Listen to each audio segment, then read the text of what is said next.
గారండి. నేను MTech IIT గౌహతిలో structural engineering చేశాను.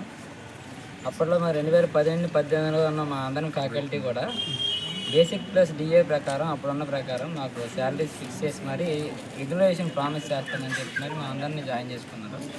మేము కూడా అప్పుడున్న మెరిట్ స్టూడెంట్స్ని భావితరాలుగా తీర్చిదిద్దాలనే ఉద్దేశంతో మేము కూడా గ్రామీణ విద్యార్థులకి బాగా న్యాయం జరుగుతున్న ఉద్దేశంతో మేము కూడా ఇక్కడ జాయిన్ అవ్వడం జరిగింది. తర్వాత 2015-18 శాలరీలో బేసిక్ ప్లస్ డిఏ ప్రకారం మా శాలరీలు పెంచడం జరిగింది. తర్వాత 2018 తర్వాత ఈరోజు వరకు గత ప్రభుత్వంలో ఒకసారి కూడా రూపాయి పెంచింది లేదు. మా విన్నతలు వినియోగించుకున్నా సరే సమస్యను పరిష్కరించింది లేదు.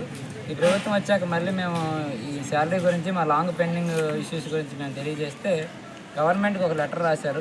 గవర్నింగ్ కౌన్సిల్ నిర్ణయం తీసుకొని గవర్నమెంట్కి కూడా దాని గురించి కొన్ని టెక్నికల్ ఇష్యూస్ ఉంటే కొన్ని బేసిక్ క్వశ్చన్స్ తెలియజేయడం జరిగింది.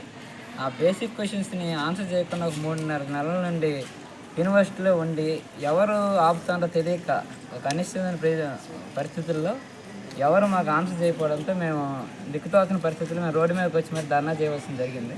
మా ప్రధానమైన డిమాండ్లు రెండు ఏంటంటే గవర్నింగ్ కౌన్సిల్లో నిర్ణయం తీసుకున్న దాని ప్రకారం మా బేసిక్ ప్లస్ డిఏ మాకు ఏదైతే హక్కుగా పరిగణించబడిందో మేము జాయిన్ చేసేటప్పుడు దాని ప్రకారం బేసిక్ ప్లస్ డిఏ ఈరోజు ఉన్న డిఏ ప్రకారం మాకు శాలరీని ఫిక్స్ చేసి శాశ్వత పరిష్కారం ఇవ్వాలని, దాంతోపాటు ఇమీడియట్గా మా ఇన్ని కాలం 8 సంవత్సరాలుగా జీతం పెంచిన దానికను ఏదైనా న్యాయం జరగాలనే ఉద్దేశంతో మాకు ఇంటర్మ్ రిలీఫ్ ప్రకటించాలని దృఢమైన 2 నిర్ణయాలతో మేము ఈ ధర్నా స్టార్ట్ చేయడం జరిగింది. ఈరోజు 15వ రోజుగా చేస్తాం. 23 డిసెంబర్ నుండి మేము చేస్తాము.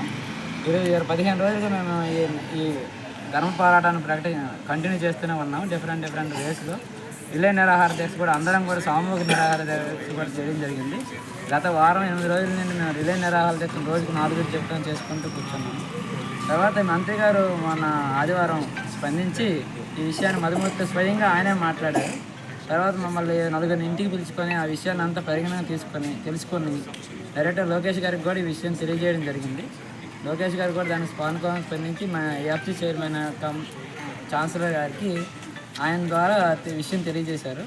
మమ్మల్ని కూడా వైఎస్డీ గారికి కల్పించి మా విషయాన్ని తెలియజేయమని చెప్పారు.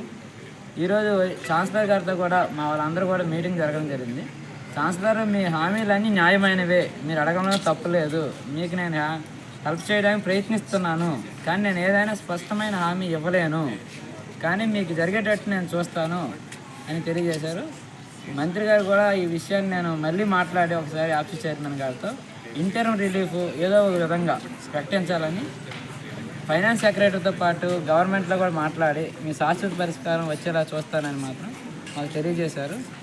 గత 12 రోజులుగా మాకు యూనివర్సిటీ అధికారులు కూడా స్పందించకపోయినా సరే మా మీడియా మిత్రులు అందరూ కూడా మా అందరికీ వచ్చి ప్రతిరోజు మాకు సహాయం చేసినందుకు చాలా ధన్యవాదాలు తెలుసుకున్నాము.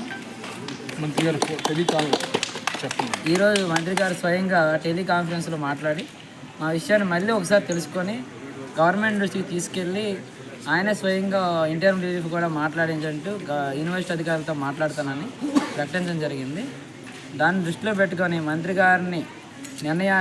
గారిని గౌరవించి ప్రస్తుతానికి ఈ ధర్మ పోరాటానికి ముగింపు పలుకుతున్నాము. మాకైతే ఈ నిర్ణయం మాత్రం మాకు శాశ్వత పరిష్కారం వచ్చేలా చూడాలి, లేకపోతే మాత్రం మళ్ళీ మేము ఈ ధర్మ పోరాటాన్ని స్టార్ట్ చేయడానికి వెనుకాడేది మాత్రం లేదు.